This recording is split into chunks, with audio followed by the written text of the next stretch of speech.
Assalamualaikum, welcome to Sharmin's Ecstasy. I hope everyone is well by the grace of Allah. Today I am going to talk about my favorite poet William Wordsworth and his beautiful Dove Cottage. Dove Cottage, a traditional lakeland cottage in the village of Grasmere. It was William Wordsworth's first home in the lakes. The poet, his wife Mary, and sister Dorothy lived there. They rented the cottage for 14 years from 1799 to 1808. Dove Cottage is where he is believed to have written his best poetry. His ode intimation of immortality, ode to duty, my heart lifts up and I wandered lonely as a cloud, together with parts of his autobiographical epic. The prelude are all composed here. Little has changed in Dove Cottage since it was occupied by the Wordsworth family. The cottage is entered through a rustic-style stone porch leading into the quaint stone flagged and where a roaring fire welcomes the visitors on cold days. The room contains a cooking range and a window seat. The dark oak wainscoting which covers the walls dates from the time when Dove Cottage operated as a public house. The adjacent smaller room was used by the William Wordsworth as Dorothy's bedroom. Dorothy kept a journal during the years she spent at Dove Cottage. The journal was published in 1897 as the Grasmere Journal. Wordsworth often took poetic inspiration from his sister Dorothy's journal.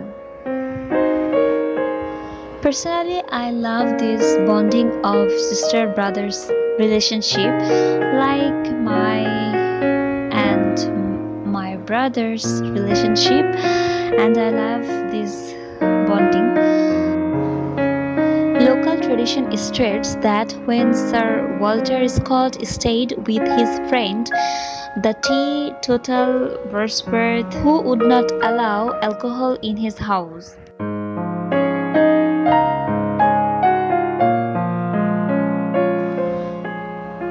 The colorful gardens at Dove Cottage were laid out by the Wordsworth himself. He took great pleasure in gardening and grew vegetables for their table. When the Wordsworths left, the Dove Cottage became the home of their friend Thomas de Quincey. I think all of you know him, Thomas de Quincey, who recalled his life there in his book Confessions of an Opium Eater. The Wordsworth left Dove Cottage in May 1808 to move to Allanbank. Dove Cottage was acquired by the Wordsworth Trust in 1890 and first opened to the public in 1891. The adjoining award-winning Wordsworth Museum holds many of the poet's original manuscripts. Dorothy's journal, which records her description of the daffodils at Alsworth. Guided tours of the cottage take round 25 minutes. The Wordsworth Museum has a tea room which sells meals and snacks and an excellent shop selling books and crafts relating to English literature and the Lake District. In my painting, I tried to paint my favorite poet's house. I think you will like it. I fell in love with him. Actually, his writing, encouraged by my respected teacher of my university, and after that I read most of the poem of him, and he is also called a poet of nature, and this thing touched me, attracted me, because I love nature. So today, that's all, and bye, take care, and please subscribe my channel. Allah Hafiz, Assalamu alaikum.